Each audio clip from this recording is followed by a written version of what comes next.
Welcome back, legends. I hope you're all fantastic. In today's installment of 5-Minute Chords, we're looking at some Rush chords. I'm talking about the band Rush and their amazing guitar player, Alex Lifeson.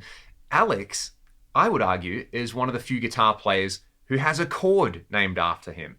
A lot of people call this chord that I'm about to play the Lifeson chord or the Rush chord. If you didn't want to give it a specific name, you could call it F#7 at 11, and it sounds like this.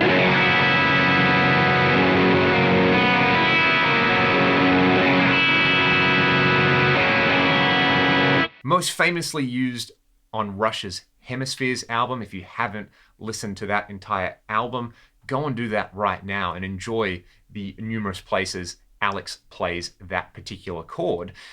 All he's doing is taking an F# major bar chord. So normally you would bar the entire second fret, put your middle finger on fret 3 of the G, your pinky and your ring finger on fret 4 of the D and G respectively, and you just don't do the bar on the top 2 strings. So you have an open E and an open B.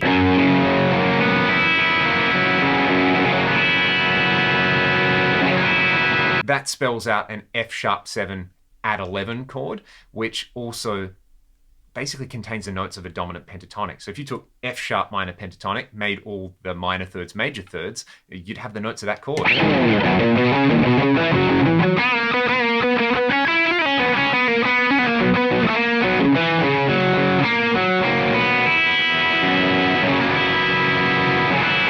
This sets a platform to do similar things with other bar chords. It's kind of win-win to me because the chord sounds spicier. I guess this F# one also kind of has a mixolydian tonality, and you can use it as a substitution anywhere you would have basically an F#7 chord. You can probably play this chord. For example, if you're in the key of C# minor and you wanted to have, I would use this in like a bridge section of a song, for example. I'll give you some examples of that at the end of the song, like a 4-chord substitution, C# minor and F# minor. Try and swap that F# minor for this chord. So,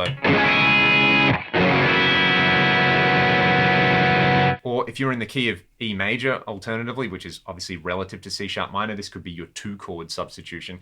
You hear that in a lot of pop music. And what's the Katy Perry song that uses this? I can't remember that one. I think it's one written by Butch Walker, who also loves this chord. Everybody loves this chord. It's such a great sounding chord. You could do the same operation though to like an A chord. You get A add 9, just don't do the bar. So you have an open E and an open B. Do it to a B chord, you get a B add 11. Do it to a C chord, you get a C major 7.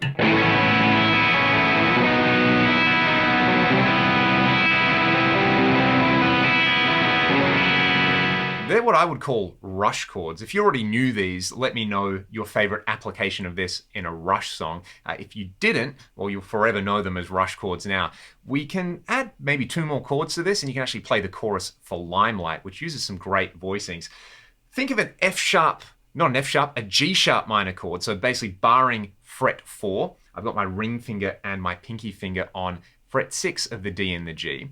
What we're going to do is not play that, but turn it into a 7 sus4 by dropping our pinky finger onto the G string.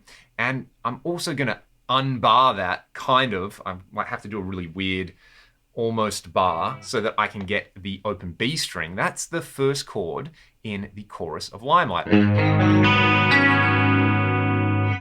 Then we would move down to, think of an E major chord, but put your pinky on fret 3. This is going to give us like an E Lydian chord. Then we can play our Lifeson chord off F#.